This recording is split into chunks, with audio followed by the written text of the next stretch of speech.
నమస్తే, welcome to Ayushman భవ. మగవారిలో సంతానలేమికి కారణాలేంటి, గుర్తించడం ఎలా? మగవారిలో స్పెర్మ్ కౌంట్ తక్కువగా ఉంటే ఎటువంటి చికిత్స అవసరమవుతుంది? మగవారిలో సంతానలేమిపై హార్మోన్లు ఎటువంటి ప్రభావాన్ని చూపుతాయి? సంతానలేమి సమస్యలకు ఫెర్టిలికా IVS and women care centre clinical director and chief fertility consultant doctor సుమీనారెడ్డి గారు మనతో పాటు ఉన్నారు. వారితో మాట్లాడే మరిన్ని విషయాలు తెలుసుకుందాం. నమస్తే మ్యామ్. నమస్తే అండి. అసలు మగవారిలో ఎప్పుడు కన్ఫర్మ్ అవుతుంది, ఎప్పుడు టెస్ట్ అవసరం? అసలు పెళ్ళైన తర్వాత ఒక జంట ఒక సంవత్సరం పాటు రెగ్యులర్ అన్ప్రొటెక్టెడ్ ఇంటర్ కోర్స్లో ఉన్న తర్వాత కూడా పిల్లలు పుట్టనట్లయితే వారు డెఫినెట్లీ ఫర్టిలిటీ టెస్టింగ్కి రావాల్సి ఉంటుంది. ఫర్టిలిటీ టెస్టింగ్కి వచ్చినప్పుడు భార్యాభర్త ఇద్దరూ కలిసి ఒక డాక్టర్ దగ్గరికి వెళ్ళాల్సి ఉంటుంది. ముఖ్యంగా మన సొసైటీలో కామన్గా చూసేది ఏంటి అంటే ఈ ఫర్టిలిటీ ఇష్యూస్ అనేటివి కేవలం ఆడవారికే ఉంటాయని అదొక పెద్ద అపోహ మన సొసైటీలో ఉంది. ఇది నిజం కాదండి. ఎటువంటి రీసెర్చ్ చూసినా కూడా ఆడవారి వలన ఇన్ఫర్టిలిటీ ప్రాబ్లమ్స్ ఎంత కామన్గా వస్తాయో మగవారి వల్ల కూడా అంతే కామన్గా ఉంటాయి. కాబట్టి సంతాన లేమితో బాధపడుతున్న కపుల్స్ తప్పకుండా జంటలాగే డాక్టర్ దగ్గరికి వెళ్ళాల్సి ఉంటుంది. ఇలా డాక్టర్ దగ్గరికి వెళ్ళినప్పుడు మీ డీటెయిల్డ్ హిస్టరీ అండ్ కొన్ని బ్లడ్ టెస్ట్, భార్యకి స్కానింగ్తో పాటు మగవారిలో కామన్గా చేసే ఒక simple and basic test semen analysis అంటే వీర్యం కౌంట్ చేస్తారు. ఇలా వీర్యం కౌంట్ చేసినప్పుడు అందులో శుక్రకణాల సంఖ్య ఎలా ఉంది, వాటి కదలిక ఎలా ఉంది, అట్లాగే నార్మల్ ఫామ్స్ ఎన్నున్నాయి, అబ్నార్మల్ ఫామ్స్ ఎన్నున్నాయి, ఇవన్నీ చూడడం జరుగుతుంది. సో ఇట్లా ఒక సింపుల్ సీమెన్ అనాలిసిస్ చేయడం ద్వారా మనకు మగవారిలో స్పర్మ్ కౌంట్ ఎలా ఉంది అని తెలుసుకోవచ్చు. దాని వలన మగవారిలో ఏదైనా ప్రాబ్లమ్స్ ఉన్నాయా అని మనకు తెలుస్తుంది. అలాగే మ్యామ్, అంటే ఇన్ఫర్టిలిటీకి రీజన్స్ ఏంటి మగవారిలో? ఈ మధ్య కాలంలో ఎంత కామన్గా ఇష్యూని చూస్తున్నాం? సో ఒకప్పుడు ప్రతి ఇంట్లో కూడా ఈజీగా 3-4 పిల్లలు పుట్టేవాళ్ళు. ఇప్పుడు న్యూ జనరేషన్ కపుల్లో ఒక్క ప్రెగ్నెన్సీ రావడం కూడా కష్టమైపోతుంది. సో వరల్డ్ వైడ్గా చూసినా కూడా ఇప్పుడున్న స్టాటిస్టిక్స్ ప్రకారము ప్రతి 6 మంది కపుల్స్లో ఒకరు సంతానలేమితో బాధపడుతున్నారు. అంటే 1 in every 6 couple is suffering from infertility. మనం ఆన్ అ బ్రాడర్ పర్స్పెక్టివ్ చూసుకుంటే ఇది చాలా పెద్ద సంఖ్య అవుతుంది. సో 1 year పాటు ట్రై చేసిన తర్వాత కూడా ఒకవేళ ప్రెగ్నెన్సీ రావడం ఇబ్బంది అవుతుంది అన్నప్పుడు తప్పకుండా డాక్టర్ని సంప్రదించాల్సి ఉంటుంది. ఇన్ఫర్టిలిటీకి చాలా కారణాలు ఉండొచ్చు. ముఖ్యంగా ఆడవారిలో మగవారిలో అని చూసుకుంటే ఆడవారిలో మెయిన్గా ఎగ్ టైంకి రిలీజ్ కాకపోవడం అంటే యానోవ్యులేటరీ ఇన్ఫర్టిలిటీ అన్నిటికంటే కామన్గా చూస్తాము. దీనికి different reasons like polycystic ovaries ఉండొచ్చు, లేదా వారి వెయిట్ మరీ ఎక్కువ ఉండడమో లేదా తక్కువగా ఉండడమో చూస్తాము. అట్లా కాకుండా అదర్ కాజెస్ లైక్ ఎండోమెట్రియోసిస్ అంటే ఓవరీలో అండాశయంలో సిస్ట్ నీటి బుడగలు లాంటివి లేదా రక్తపు బుడగలు ఎండోమెట్రియోసిస్ లాంటివి ఉండడము. అట్లాగే ట్యూబ్స్లో ఫెలోపియన్ ట్యూబ్స్లో బ్లాక్స్ ఉన్నా కూడా మనకు ఇన్ఫర్టిలిటీతో బాధపడుతూ ఉంటారు. ఈ బ్లాక్స్ అనేటివి ముఖ్యంగా ఇన్ఫెక్షన్స్ ఐదర్ క్లెమీడియల్ ఇన్ఫెక్షన్ కానీ లేదా టీబీ ఇన్ఫెక్షన్ వచ్చిన తర్వాత ట్యూబ్స్లో బ్లాక్స్ చూస్తూ ఉంటాము.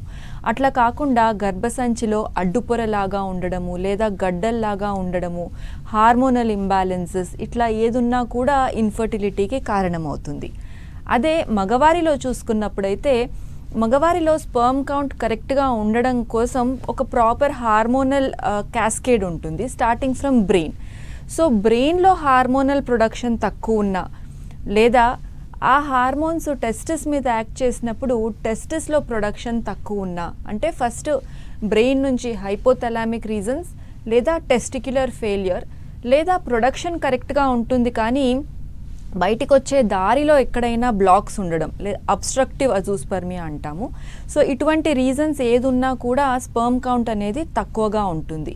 ఇవే కాకుండా మన డే టు డే యాక్టివిటీలో కూడా సరిగ్గా డైట్ తీసుకోకపోవడము, స్ట్రెస్ మరీ ఎక్కువగా ఉండడము, స్మోకింగ్, ఆల్కహాల్, స్ట్రెస్ ఇటువంటివి అన్నీ కూడా స్పర్మ్ కౌంట్ మీద ఒక మేజర్ ఎఫెక్ట్ని చూపిస్తాయి. అంటే డే టు డే లైఫ్ స్టైల్లో స్ట్రెస్ గురించి మీరు చెప్పారు కదా, అంటే లైఫ్ స్టైల్లో ఎలాంటి చేంజెస్ తీసుకోవాలి, ఎలాంటి ప్రికాషన్స్ తీసుకోవాలి? సో లైఫ్ స్టైల్ చేంజెస్ అనేటివి ఫర్టిలిటీలో చాలా ఇంపార్టెంట్ రోల్ ప్లే చేస్తాయి, both for males and females. ఇందులో ముఖ్యంగా మనం గుర్తుపెట్టుకోవాల్సింది స్టార్టింగ్ ఫ్రమ్ డైట్. మంచి హోమ్ కుక్డ్ మీల్ తీసుకోవడము, ఆకుకూరలు, కూరగాయలు, ఫ్రూట్స్ ఇవి బాగా ఎక్కువగా తీసుకోవడము, అట్లాగే ప్రాసెస్డ్ ఫుడ్ అంటే బయట నుంచి కొని తీసుకొని వచ్చి ప్యాకెట్ ఓపెన్ చేసి తినేటివి అంటే బిస్కెట్స్ కానివ్వండి, చాక్లెట్స్ కానివ్వండి, పిజ్జాస్, బర్గర్స్, ఈ వెస్ట్రన్ ఫుడ్ అంతా అయినంత వరకు తగ్గించాల్సి ఉంటుంది. దాంతోపాటు రోజు ఎక్సర్సైజ్ చేయడము, ఒక హెల్దీ బాడీ వెయిట్ని మెయింటైన్ చేయడం, అంటే మరీ వెయిట్ ఎక్కువ ఉండడం, obesity is also not good and very under weight ఉండడం కూడా కరెక్ట్ కాదు. So proper body weight maintain చేయడము, అట్లాగే ఎవ్రీడే ఎక్సర్సైజ్ చేయడం కూడా చాలా ఇంపార్టెంట్. దీంతోపాటు స్ట్రెస్ తగ్గించుకోవడానికి మెడిటేషన్, రిలాక్సేషన్ ఎక్సర్సైజెస్ లేదా మంచి హాబీస్ కానివ్వండి, బుక్స్ చదవడము, ఇవన్నీ కూడా స్ట్రెస్ మేనేజ్మెంట్లో హెల్ప్ అవుతాయి.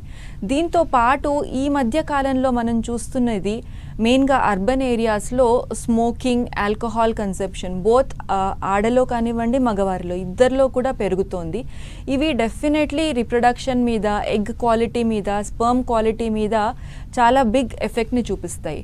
సో స్మోకింగ్, ఆల్కహాల్ ఇవి కంప్లీట్గా స్టాప్ చేయాల్సి ఉంటుంది. అట్లాగే proper sleeping and waking cycles, చాలామంది software employees night shifts work చేస్తూ ఉంటారు, వీరిలో కూడా హార్మోనల్ ఇంబ్యాలెన్సెస్ చాలా ఎక్కువగా చూస్తూ ఉంటాం. ప్రాపర్ టైంలో పడుకోవడం, టైంకి లేయడం కూడా మన రిప్రొడక్టివ్ హెల్త్కి చాలా ఇంపార్టెంట్ అవుతుంది. మ్యామ్, ఇప్పుడు మీరు లైఫ్ స్టైల్ గురించి చెప్పారు, మరి రీసెంట్ అడ్వాన్స్డ్ ట్రీట్మెంట్స్ ఏమేమి అవైలబిలిటీలో ఉన్నాయి?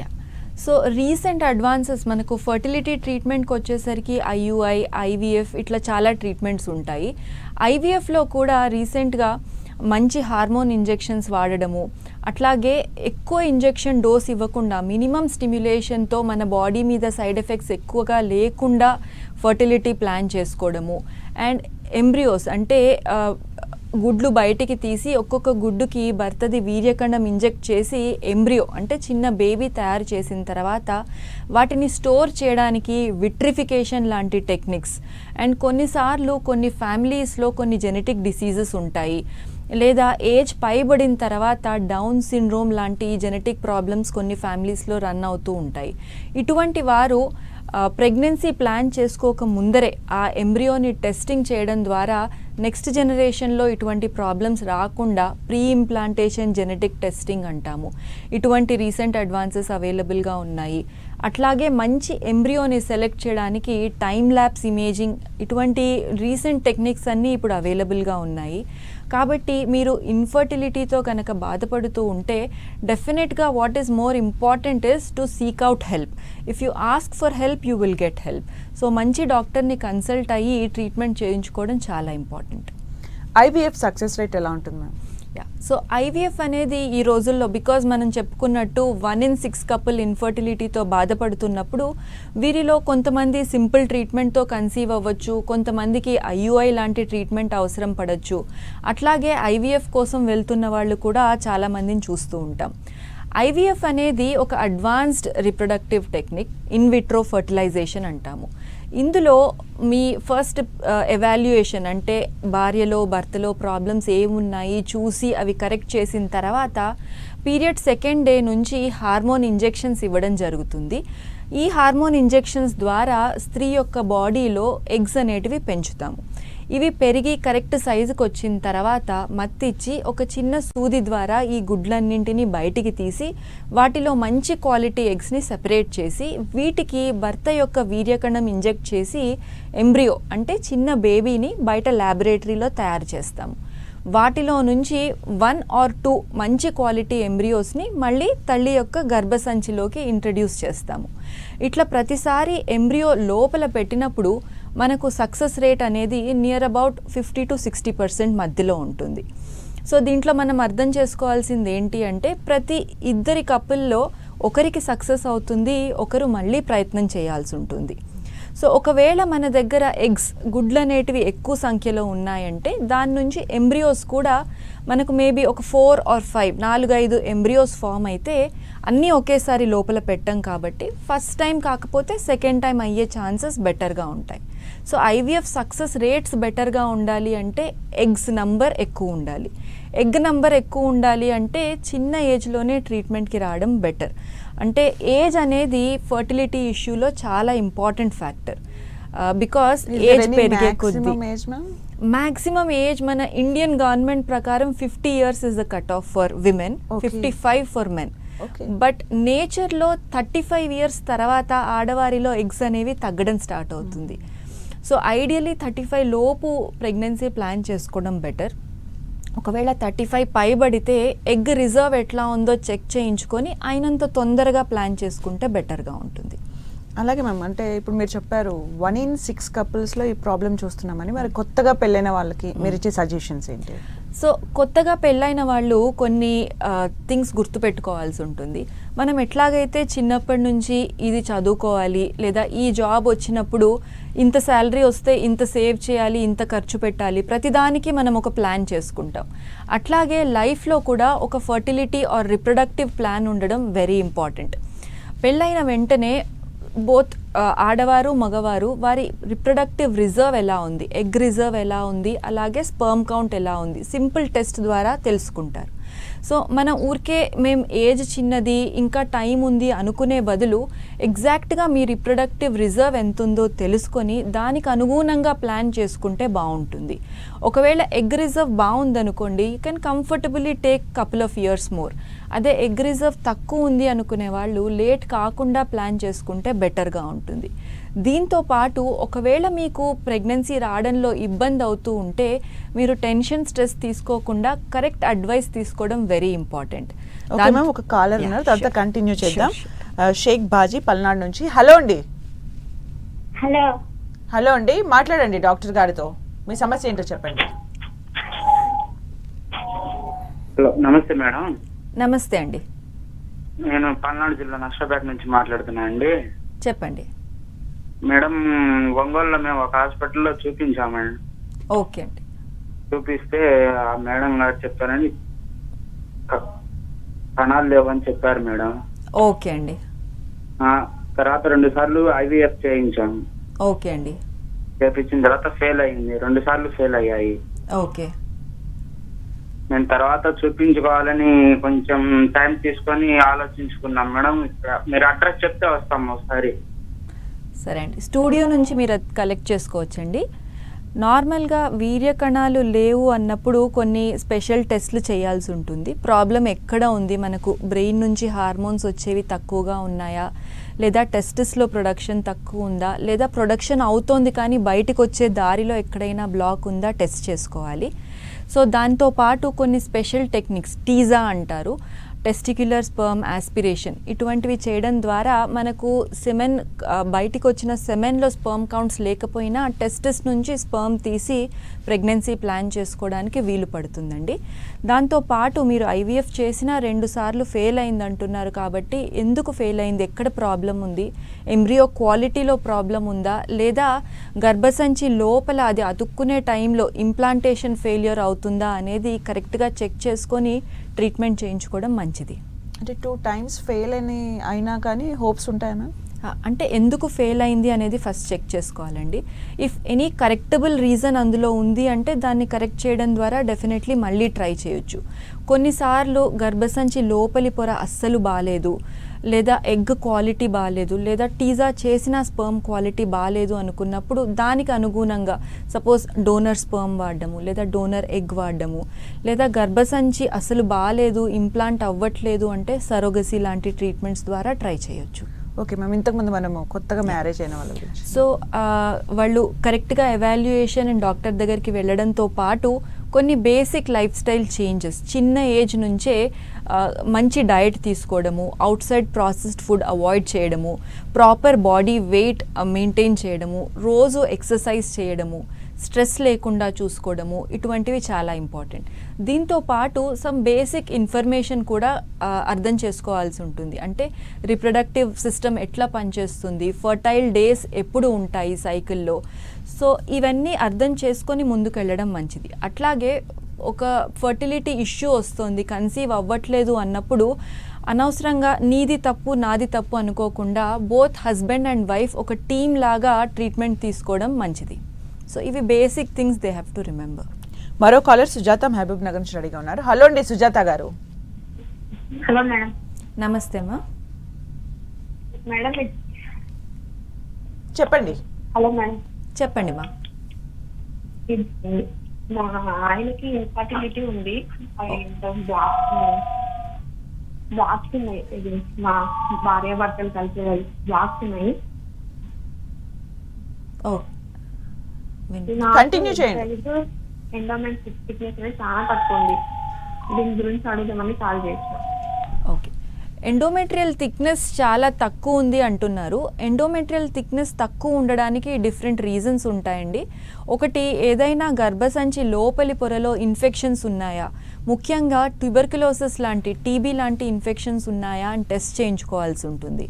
దాంతోపాటు ముందర మీకు ఎప్పుడైనా గర్భసంచి లోపల డిఎన్సీ లాంటి ప్రొసీజర్స్ చేసి ఉంటే గర్భసంచి లోపలి పొరలో అతుకులు, యాషర్మెన్ సిండ్రోమ్ అంటారు, ఇటువంటి అతుకులు ఉన్నా కూడా మనకు థిక్నెస్ చాలా పల్చగా ఉంటుంది అండ్ ప్రెగ్నెన్సీ రావడానికి ఇబ్బంది అవుతూ ఉంటుంది. సో ఈ థిక్నెస్ అనేది ఎందుకు తక్కువగా ఉంది అని చూసుకోవాలి. ఒకవేళ టీబీ ఇన్ఫెక్షన్ వల్ల తక్కువ ఉన్నట్టయితే టీబీకి మంచి ట్రీట్మెంట్స్ అవైలబుల్గా ఉన్నాయి. ఒక 6 నుంచి 9 నెలల పాటు ఈ ట్రీట్మెంట్ వాడడం వల్ల మన లోపల లేయర్ని మళ్ళీ కొంచెం ఇంప్రూవ్ చేసుకోవడానికి వీలవుతుంది మా. ఇప్పుడు మీరు టీబీ అన్నారు కదా మ్యామ్, అలాగే ఇంకా వేరే రీజన్స్ ఏమైనా ఉంటాయా? డయాబెటీస్ అయి ఉండొచ్చు, ఒబేసిటీ అయి ఉండొచ్చు. డెఫినెట్లీ మనకు ఫర్టిలిటీ తక్కువగా ఉండడానికి మల్టిపుల్ రీజన్స్ ఉంటాయండి. మోస్ట్ కామన్గా చూసేవి హార్మోనల్ ఇంబ్యాలెన్సెస్. అంటే ఈ కాలంలో చాలా చిన్న ఏజ్లో కూడా లైక్ 16-17 ఇయర్స్ అమ్మాయిల్లో కూడా ఇర్రెగ్యులర్ సైకిల్స్, వెయిట్ ఎక్కువగా ఉండడము, అన్వాంటెడ్ హెయిర్, మొహం మీద మొటిమలు అంటే యాక్నే ఎక్కువగా ఉండడం, ఇది కామన్గా చూస్తూ ఉంటాము. ఇవన్నీ కూడా పాలిసిస్టిక్ ఓవరీస్ అనే ఒక డిసీజ్లో భాగంగా ఉంటాయి. ఇందులో గుడ్లు చాలా ఉంటాయి కానీ టైంకి పెరిగి రిలీజ్ అవ్వవు బికాస్ ఆఫ్ హార్మోనల్ ఇంబ్యాలెన్స్. దీనివల్ల కూడా లేటర్ లైఫ్లో ఇన్ఫర్టిలిటీ లాంటి ప్రాబ్లమ్స్ వస్తాయి. దాంతోపాటు థైరాయిడ్ ఇష్యూస్ కూడా ఈ రోజుల్లో చాలా కామన్గా చూస్తాము. థైరాయిడ్ వాల్యూస్ కరెక్ట్గా లేకున్నా కూడా ఎగ్ రిలీజ్ కరెక్ట్ టైంకి అవ్వదు. అట్లాగే మగవారిలో స్పర్మ్ కౌంట్ కూడా తక్కువగా ఉంటుంది. షుగర్ అంటే డయాబెటీస్ కంట్రోల్లో లేకపోవడము, బీపీ కంట్రోల్లో లేకపోవడం వల్ల కూడా మనకు ఫర్టిలిటీ ఎఫెక్ట్ అవుతుంది. ఇనవే చెప్పుకోవాలంటే మన reproductive health is a reflection of general health. General health బాగుంటే రిప్రొడక్టివ్ హెల్త్ కూడా బాగుంటుంది. దీంతో పాటు రిప్రొడక్టివ్ ట్రాక్ట్ ఇన్ఫెక్షన్స్, ముఖ్యంగా చెప్పుకోవాల్సింది ట్యూబర్క్యులోసిస్, దాంతోపాటు క్లెమిడియా లాంటి ఇన్ఫెక్షన్స్. ఈ ఇన్ఫెక్షన్స్ ఉన్నప్పుడు కూడా ట్యూబ్స్ బ్లాక్ అవ్వడము, అట్లాగే కొన్నిసార్లు చిన్నప్పుడు అబ్బాయిలకు మమ్స్ అంటే ఇక్కడ వాపు వస్తూ ఉంటుంది. మమ్స్ ఇన్ఫెక్షన్ వచ్చి అది సరిగ్గా ట్రీట్మెంట్ చేయించుకున్నప్పుడు కూడా స్పర్మ్ కౌంట్ చాలా తగ్గుతుంది.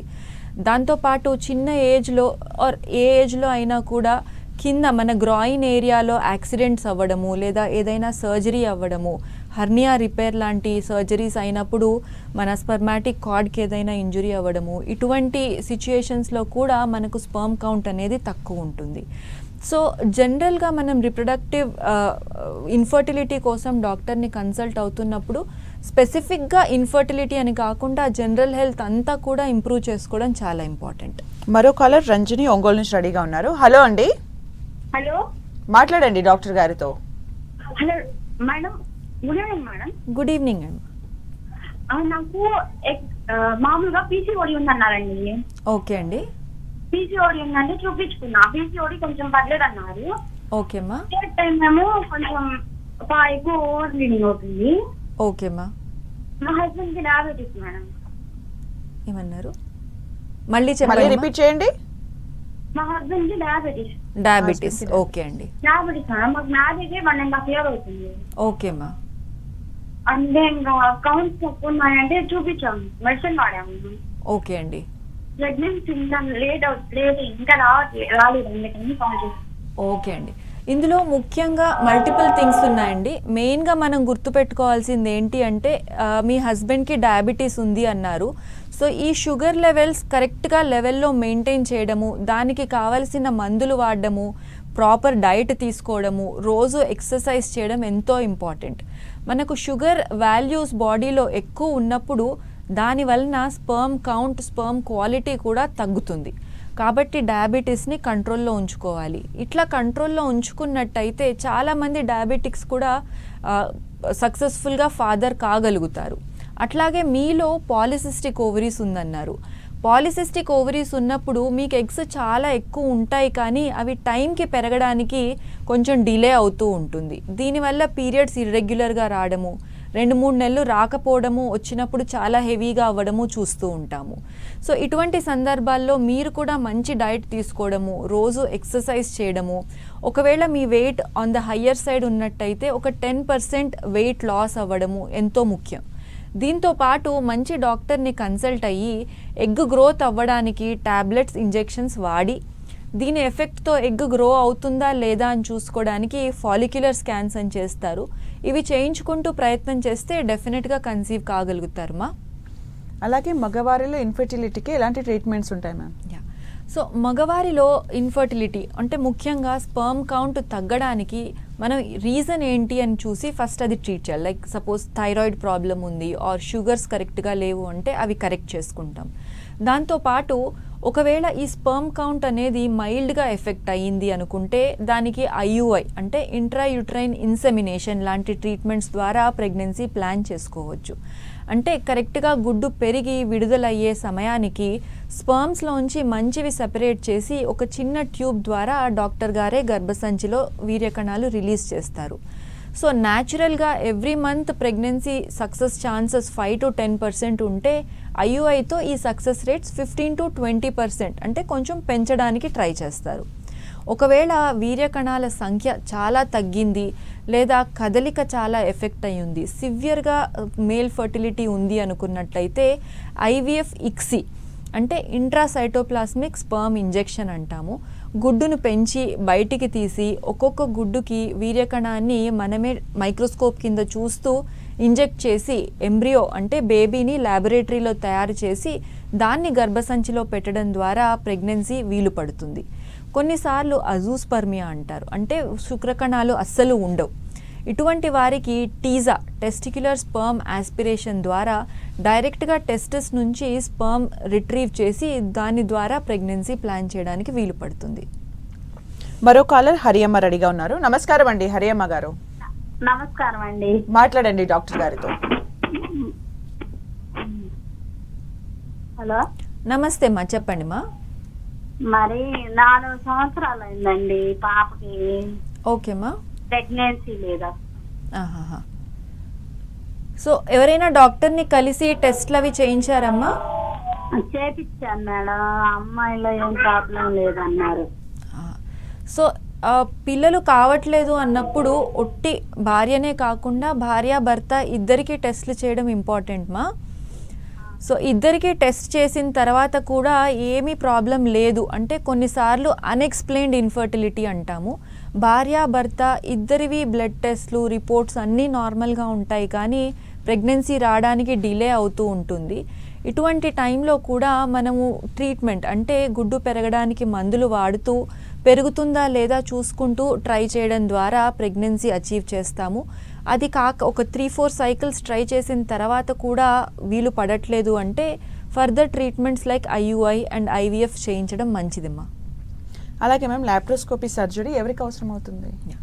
సో లాప్రోస్కోపీ అనేది ఒక సర్జికల్ ప్రొసీజర్ అండి. అంటే మొత్తం పొట్ట కొయ్యకుండా చిన్న రంధ్రాలు చేసి దాని ద్వారా కెమెరా లోపల పెట్టి గర్భసంచి, ట్యూబ్స్, ఓవరీస్ అన్నీ కరెక్ట్గా ఉన్నాయా, ట్యూబ్స్లో ఎటువంటి బ్లాక్స్ అయినా ఉన్నాయా, అట్లాగే గర్భసంచి లోపల కెమెరా పెట్టి హిస్ట్రోస్కోపీ అంటాము. గర్భసంచి లోపల ఏమైనా అతుకులు ఉన్నాయా, అడ్డుపొర ఉందా, లేదా ఫైబ్రాయిడ్స్ లాగా లేదా పాలిప్స్ లాంటి గ్రోత్స్ ఏమైనా ఉన్నాయా అని చెక్ చేస్తాము. మనకు అల్ట్రాసౌండ్ స్కాన్లో ఏదైనా అబ్నార్మాలిటీస్ కనిపించినా లేదా అన్ఎక్స్ప్లెయిన్డ్ ఇన్ఫర్టిలిటీ అంతా బాగుంటుంది కానీ కన్సీవ్ అవుతూ ఉండరు. ఇటువంటి వారిలో కూడా మొత్తం పెద్ద సర్జరీ కాకుండా చిన్న లాప్రోస్కోపీ ద్వారా లోపల గర్భసంచి, ట్యూబ్స్, ఓవరీస్ అన్నీ కరెక్ట్గా ఉన్నాయా అని చెక్ చేసుకుంటాం. అట్లాగే కొంతమందికి గడ్డలు ఉండొచ్చు, ఫైబ్రాయిడ్స్ అంటాము, ట్యూబల్ బ్లాక్స్ ఉండొచ్చు. ఇవన్నీ కూడా లాప్రోస్కోపీ ద్వారా మనం సాల్వ్ చేయగలుగుతాము. Thank you so much ma'am. నేను అడిగిన ప్రశ్నలకు అలాగే కాలర్స్కి కూడా ఆన్సర్ చేసినందుకు thank you so much. Thank you. చూశారు కదండి, ఇది వాళ్ళ ఆయుష్మాన్ భవ కార్యక్రమం. మరో అంశంతో మళ్ళీ కలుద్దాం. Keep watching 10 TV.